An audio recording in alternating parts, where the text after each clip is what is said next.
So for years, there was kind of an unspoken rule. If you wanted like a real iPhone, you bought the Pro. The base model was fine, obviously, but it was kind of the phone you settled for when you didn't want to spend the money for the Pro. There was slower display, older cameras. This year, something changed.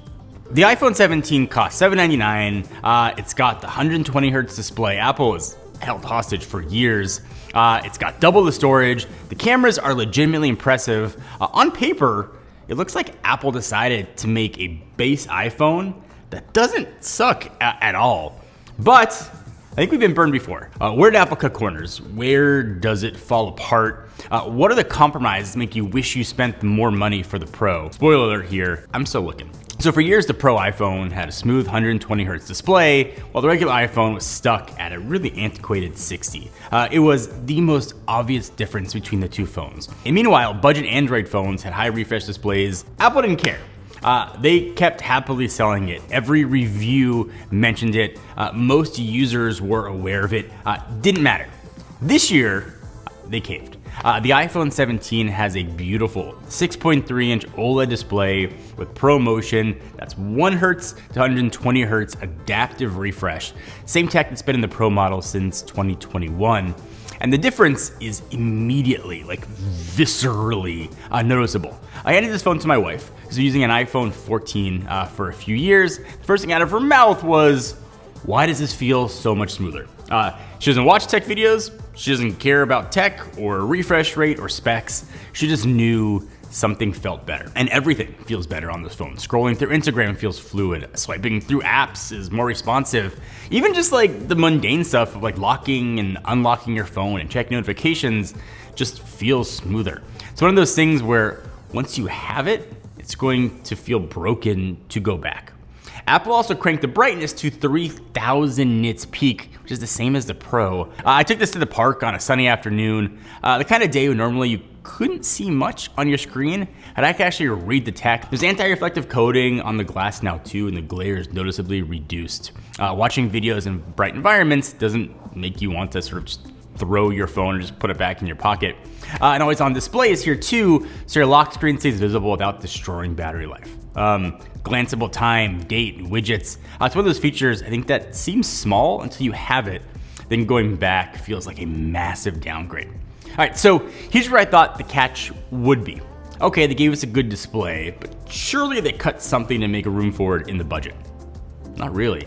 The display on the iPhone 17 is close enough to identical to the Pro in every way that matters. Same smoothness, brightness, same quality, no catch. Which brings me to the next place I expected Apple to cut corners or cheap out. And historically, Apple's favorite place to squeeze customers has been storage. And again, for years, Apple played this, it's kind of a cynical game. They'd sell you a 128 gigabyte phone and tell you to shoot 4K video, download Apple Music in lossless quality, install these massive games, fill your phone with high-res photos. Then around like the 6-month mark, you get kind of that like storage almost full warning. And then conveniently, pay Apple another $100, upgrade to something reasonable. So I figured that this is where the catch would be. Maybe they drop it to 64 gigs to keep it at that price point, or keep it 128 while the competition moved to at least 256. Nope. iPhone 17 starts 256 for $799, which is double what the iPhone 16 gave you at the same price. And if you compare that to the Galaxy S25 and Pixel 10, both start at 128 for that same $799 price. The iPhone gives you twice the storage at the same price. And if you watch any of my iPhone 17 reviews, you know that I take a lot of photos at my kids' games. I download a lot of movies and podcasts. I don't want to think about storage at all. 256 baseline changes how I would use this phone. I'm not constantly deleting things to make room. I'm not playing the which apps can I offload game. And just to confirm there wasn't like a quality trade-off hiding somewhere, I also wanted to check the build. Maybe that's where they cut corners. Aluminum frame, glass front and back, ceramic shield 2 on the front that's supposedly 3 times more scratch resistant. I've been using this phone without a case like an idiot, and it still looks pristine. In all fairness, this is the only phone of the iPhone 17s I haven't accidentally dropped, but it still looked good. No micro scratches, nothing. So Pros get all the fancy lenses, all the computational tricks, the Pro features. And the regular iPhone traditionally has gotten kind of last year sensors and fewer lenses. This is where budget phones tend to fall apart. You can give them good displays and decent storage, but cameras, that's usually been like where you see the compromises. So the iPhone 17 has two cameras. It's got a 48 megapixel main and a 48 megapixel ultra wide. There's no like real telephoto here. And on paper, like this is where it all should come crashing down, right? In practice, for most photography, these cameras are fantastic. The main sensor gives you really sharp photos. I thought natural colors and surprisingly good dynamic range. And the photos all look great. Computational photography is also excellent. Low light performance is strong. Photos straight out of the camera look polished without overly processed look. The ultra wide is the real update, I think, this year. The 48 megapixels, like I said, instead of previously 12. And it is noticeably sharper than previous generations, especially in the corners where the ultra wides usually, I think, completely fall apart. Macro photography, if you do much, is way better too. Close-up shots would blur out on older iPhones, but the new ones here, I thought looked detailed and crisp. There is kind of a zoom. It's a 2x, they call it like optical quality zoom. That's just a crop of the main sensor. But because the main sensor is so high res, that 2x sort of digital zoom does look clean without typical digital zoom artifacts. Again, it's not real telephoto, but it is better than nothing. So here are some shots at my kids' baseball games. You can see this was shot just with the regular 1x. Zoom in on the 2 and it still looks really good. I did do a digital zoom to 8x on a lot of these photos because that's sort of where the bar is set for the Pro phones. And obviously it falls apart at 8 times. They're looking more oil painty than actual zoom, but it's there if you want to. But overall, I thought these photos turned out really, really good. Also, another chance for me to be a proud dad. The front camera is now 18 megapixels, the exact same one that we've got in the Pros, with a square sensor that can shoot horizontal selfies while you're holding the phone vertically. Talked about it with other iPhones. It sounds gimmicky, but surprisingly useful for group shots. I did push it to 8x digital zoom for comparison to the Pro, and the image, like predictably, falls apart. But shooting naturally, I think the way most people use their phones, this camera is amazing. Video is also, I think, amongst the best you'll find on any phone at this price point.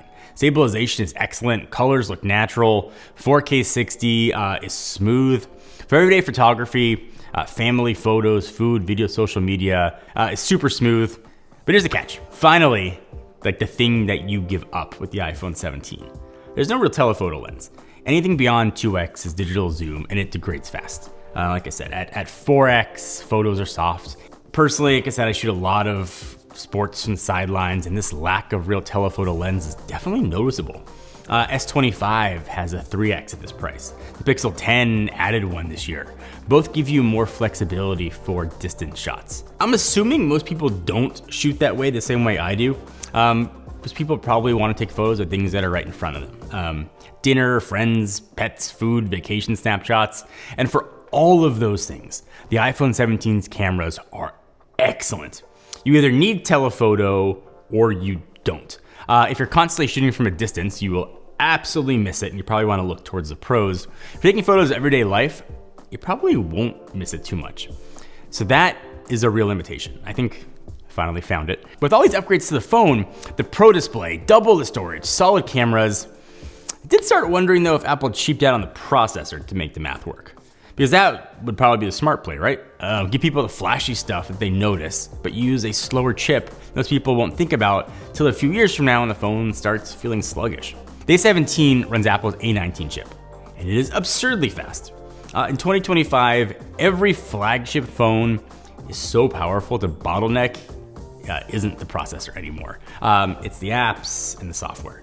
This thing handles everything smoothly. Gaming, video, editing, multitasking, all of it.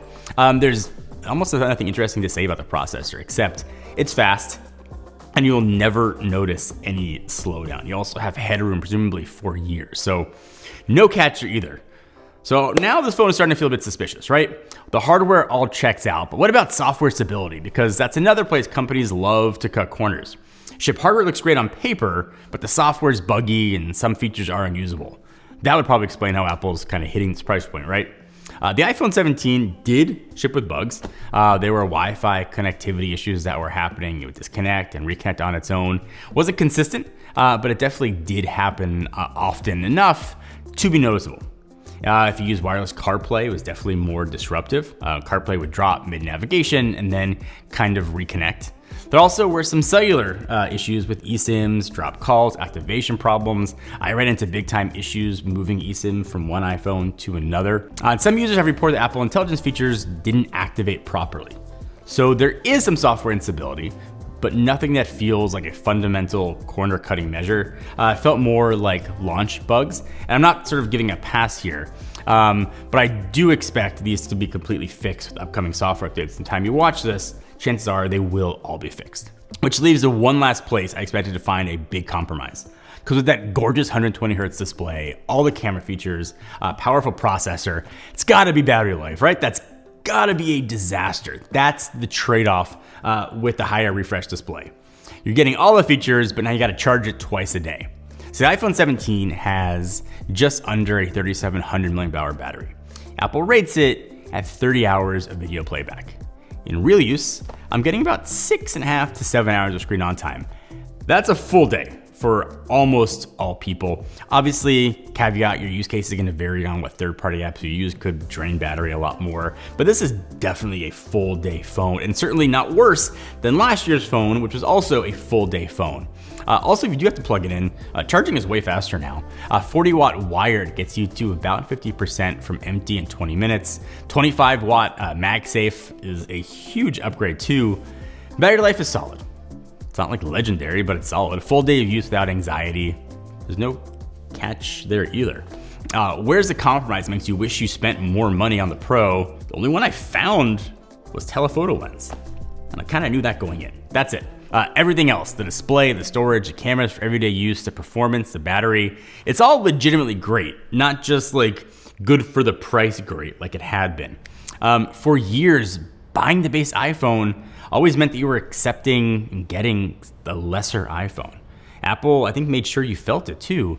This year, that's not true anymore at all. The iPhone 17 is not the phone you settle for. It's a phone that makes you question why anyone would spend money for a Pro in the first place. Apple finally built the base iPhone I think they should have been building all along. The cheapest flagship iPhone is finally the iPhone that I think almost everybody should actually buy.